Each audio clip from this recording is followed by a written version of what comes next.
ಉತ್ತರ ಕನ್ನಡ ಜಿಲ್ಲೆಯ ಖ್ಯಾತ ಶಸ್ತ್ರಚಿಕಿತ್ಸಕರು, ಬಡವರ ಡಾಕ್ಟರ್ ಎಂದೇ ಜನಾನುರಾಗಿಯಾಗಿದ್ದ ದಿವಂಗತ ಡಾಕ್ಟರ್ ವಿಶ್ವನಾಥ್ ಜಾಜು ರೇವಣ್ಕರ್ ಅವರಿಗೆ ಮರಣೋತ್ತರವಾಗಿ ಕರ್ನಾಟಕ ರಾಜ್ಯೋತ್ಸವ ಪ್ರಶಸ್ತಿ ಸೇರಿದಂತೆ ವಿವಿಧ ಗೌರವಗಳನ್ನು ನೀಡಬೇಕೆಂದು ಆಗ್ರಹಿಸಿ ಸಿದ್ದಾಪುರ ಡಾಕ್ಟರ್ ಅಂಬೇಡ್ಕರ್ ಶಕ್ತಿ ಸಂಘದ ವತಿಯಿಂದ ಮುಖ್ಯಮಂತ್ರಿಗಳಿಗೆ ತಹಸೀಲ್ದಾರ್ ಮೂಲಕ ಶುಕ್ರವಾರ ಮನವಿಯನ್ನು ಸಲ್ಲಿಸಲಾಯಿತು.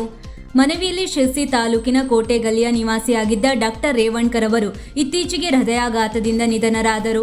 ಇವರು ಸಾಲ್ಕಣಿ ಪ್ರಾಥಮಿಕ ಆರೋಗ್ಯ ಕೇಂದ್ರ, ಕಾರವಾರ ಮತ್ತು ಶಿರಸಿಯ ಪಂಡಿತ್ ಜನರಲ್ ಆಸ್ಪತ್ರೆಗಳಲ್ಲಿ ಸರ್ಕಾರಿ ವೈದ್ಯಾಧಿಕಾರಿಯಾಗಿ ಸುದೀರ್ಘ ಸೇವೆ ಸಲ್ಲಿಸಿದರು. ನಿವೃತ್ತಿಯ ನಂತರವೂ ಬಡವರಿಗೆ ಉಚಿತ ಚಿಕಿತ್ಸೆ ನೀಡುವ ಮೂಲಕ ಅವರು ಶಿರಸಿ ಭಾಗದಲ್ಲಿ ಮನೆ ಮಾತಾಗಿದ್ದರು. ಪರಿಶಿಷ್ಟ ಜಾತಿಯಲ್ಲಿ ಜನಿಸಿದ ಇವರು ಕೇವಲ ವೈದ್ಯಕೀಯ ಕ್ಷೇತ್ರಕ್ಕೆ ಸೀಮಿತವಾಗದೆ ಶಿರಸಿಯ ಪ್ರಸಿದ್ಧ ಬೇಡರ ವೇಷ ಕಲಿಯಲು ಪ್ರಾವೀಣ್ಯತೆ ಹೊಂದಿದ್ದರು. ಭರತನಾಟ್ಯ ಕಲಾವಿದರು ಆಗಿದ್ದ ಇವರು ಜೆ.ವೈ. ರೇವಣ್ಕರ್ ಸ್ಮರಣಾ ಸಮಿತಿ ಮೂಲಕ ಕಳೆದ 40 ವರ್ಷಗಳಿಂದ ಪ್ರತಿಭಾ ಪುರಸ್ಕಾರ ಹಾಗೂ ಸಾಧಕರಿಗೆ ಸನ್ಮಾನ ಕಾರ್ಯಕ್ರಮಗಳನ್ನು ನಡೆಸುತ್ತಾ ಸಾಮಾಜಿಕ ಕಳಕಳಿ ಮೆರೆದಿದ್ದರು.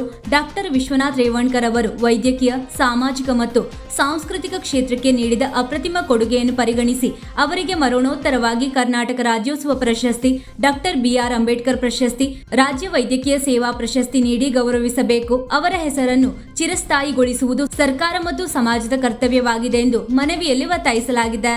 ಮನವಿ ನೀಡುವ ಸಂದರ್ಭದಲ್ಲಿ ಸಂಘದ ಅಧ್ಯಕ್ಷ Nandan P Borkar, atrocity committee ಸದಸ್ಯ ಚಂದ್ರಶೇಖರ್ ಜಿ ಕಾನಡೆ, ಪ್ರಮುಖರಾದ ಎಚ್.ಕೆ. ಶಿವಾನಂದ್, ಕಿರಣ್ ಕಾನಡೆ, ಗಜಾನನ್ ಜೋಗಳೇಕರ್, ರಮೇಶ್ ಚಲವಾದಿ, ಕಮಲಾಕರ್ ಜೋಗಳೇಕರ್, ವಿನಾಯಕ್ ಅಗ್ಗೇರಿ, ಲಕ್ಷ್ಮಣ್ ಬೋರ್ಕರ್, ದ್ಯಾವಾ ಚಲವಾದಿ, ರಮೇಶ್ ಬೇಡರ ಸೇರಿದಂತೆ ಇನ್ನಿತರರು ಉಪಸ್ಥಿತರಿದ್ದರು. ತಾಲೂಕು ಆರೋಗ್ಯಾಧಿಕಾರಿ ಡಾಕ್ಟರ್ ಲಕ್ಷ್ಮೀಕಾಂತ್ ನಾಯ್ಕ್, ಶಸ್ತ್ರಚಿಕಿತ್ಸಕರಾದ ಡಾಕ್ಟರ್ ಲೋಕೇಶ್ ವೈಆರ್ ಇದ್ದರು.